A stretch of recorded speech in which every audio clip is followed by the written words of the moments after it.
twinjira ku rugo rubi nkabibaganirizaho, ndagira ngo mbabwire ko ubu ni ubutumwa dusanga mu gitabo nanditse nise nawe Imana iragushaka, umugabane wa mbere. Iki ni igitabo cy'imfashanyigisho ya Bibiliya yera. Ubutumwa bukubiye muri iki gitabo bufasha bukayobora umukristo watangiye urugendo rugana ku marembo afunganye. Umuntu ushaka gutangira urugendo rugana mu bwami bw'Imana, nawe iki gitabo harimo mesaje ze kandi zamufasha, zikamukura kuri rimwe zikaba zamugeza no ku 100.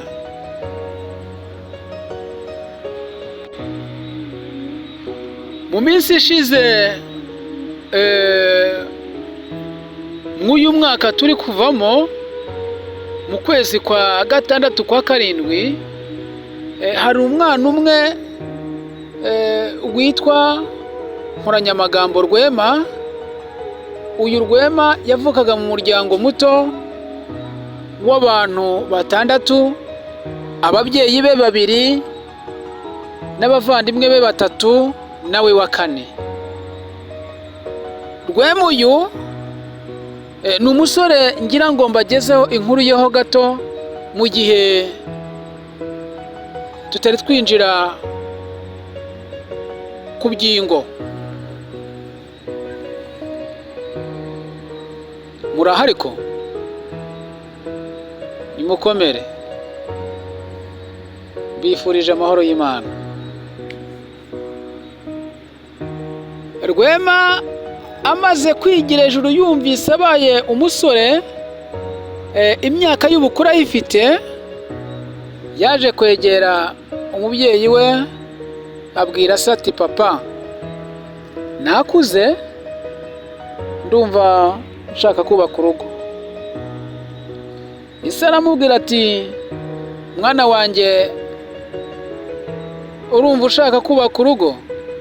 Rwema ati, yego mubyeyi.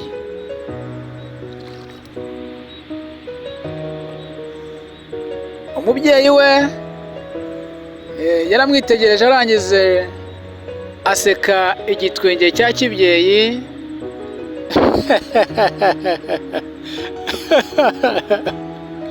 Rwema, muhungu wanjye, wakuze? Rwema ati, nakuze papa.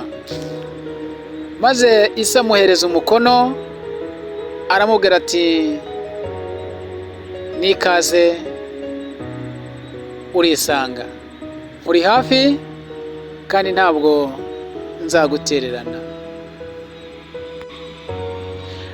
Rwema yari afite ba nyina wabo mu muryango mugari, muri famiye ye, afite ba se wabo, akagira na ba nyirasenge. Yaje kugenda abwira nyina wabo, umwe muri ba nyina wabo, aramubwira ati, mubyeyi, mu by'ukuri nari mfite icyifuzo.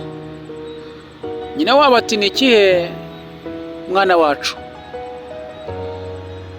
Njyewe ngiye kubaka urugo, ngiye kurongora. Rero iki cyifuzo nanze kukihererana, numva ko bikwiye ko nakibagezaho. Nyina wabo akoma yombi ngo, nikaze mwana wacu, turagushyigikiye kandi tuzakuba hafi. Haciyemo icyumweru, yaje gukomeza ubwo butumwa, agera no kwa nyirasenge abimugezaho. Akibibwira nyirasenge, yaramwitegereje. Nyirasenge aramubwira ati, mwana wanjye Rwema, wasaze. Rwema, ntabwo nasaze mubyeyi.